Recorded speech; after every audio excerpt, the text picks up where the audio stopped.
I chose for my project was the affordability of healthcare in the United States. Healthcare is the organized provision of medical care to individuals or a community, and it can become a problem for some to access, meaning the right to use, communicate, or approach it is hindered. This is also known as an obstacle, which is a thing that blocks one's way or prevents or sets back progress. For some of the working classes, which is a socioeconomic group consisting of people who are employed in manual or industrial work, it can be difficult to access healthcare. The main reason some cannot access it is because it is too expensive. Premiums are the regular fixed amount you pay to a health insurance company to keep your health coverage active, and this alone is just a subscription, and there are many more payments needed to be made before the insurance pays for a percentage of the health care.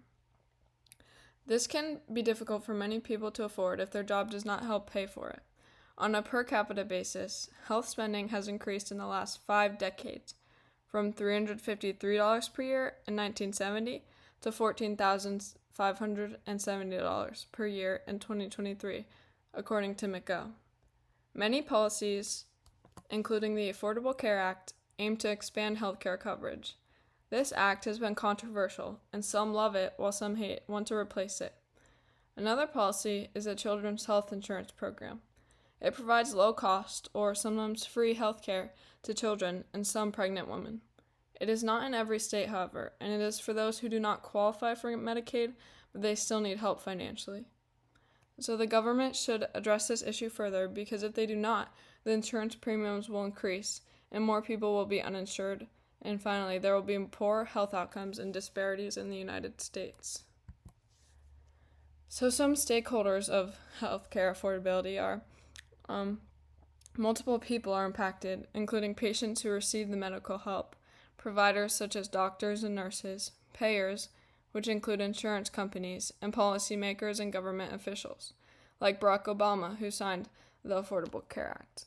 Policies like this are supposed to help the citizens of America have access to health care, and the government spent $1.9 trillion on health care in the fiscal year of 2024. The Children's Health Insurance Program is not as widespread and accessible as the Affordable Care Act, which limits access to it. To introduce a federal health care bill, a member of Congress introduces it in either the Senate or the House. The bill is voted in. The bill is then sent to a committee where it is voted on or amended if the committee approves it. Then it moves to the floor of the respective chamber. The bill is then voted on by the House or the Senate, and if passed, it is sent to the other chamber. The House and Senate vote on the final bill, and it is sent to the President, who can sign it or veto it. The efficiency is to lower the cost of health care, and the economic benefits include increased security, with citizens not having to worry about health care, and freedom and job choices, because many people might have certain jobs for health insurance if they cover their health insurance.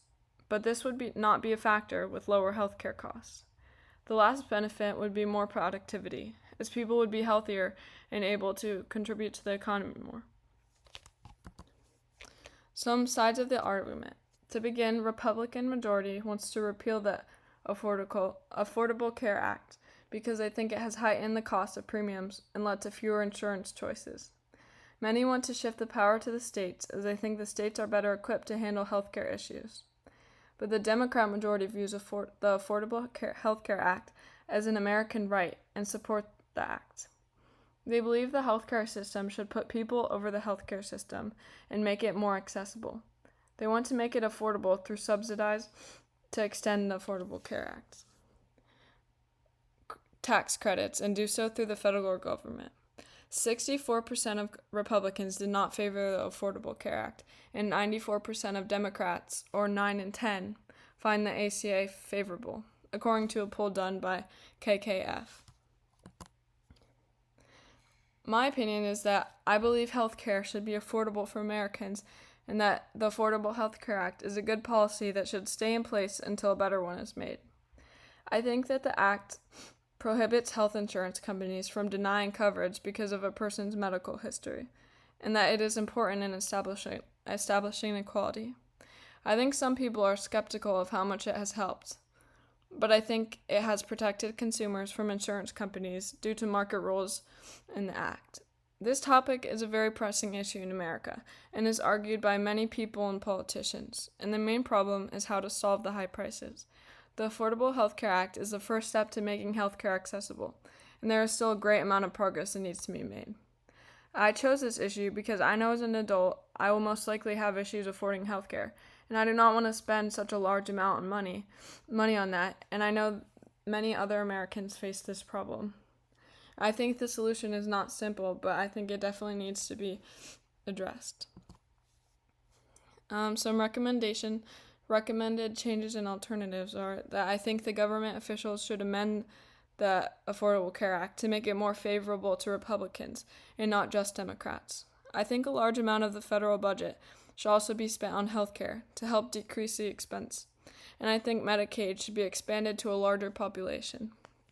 Healthcare costs impacts patients, providers, payers, and government officials, and just under half of U.S. adults say it is difficult to afford healthcare costs. This is a very important issue and impacts so many Americans, and I think it should be made a main problem when dealing with politics. And that is my presentation on the affordability of healthcare. Thank you. And here's my works cited page.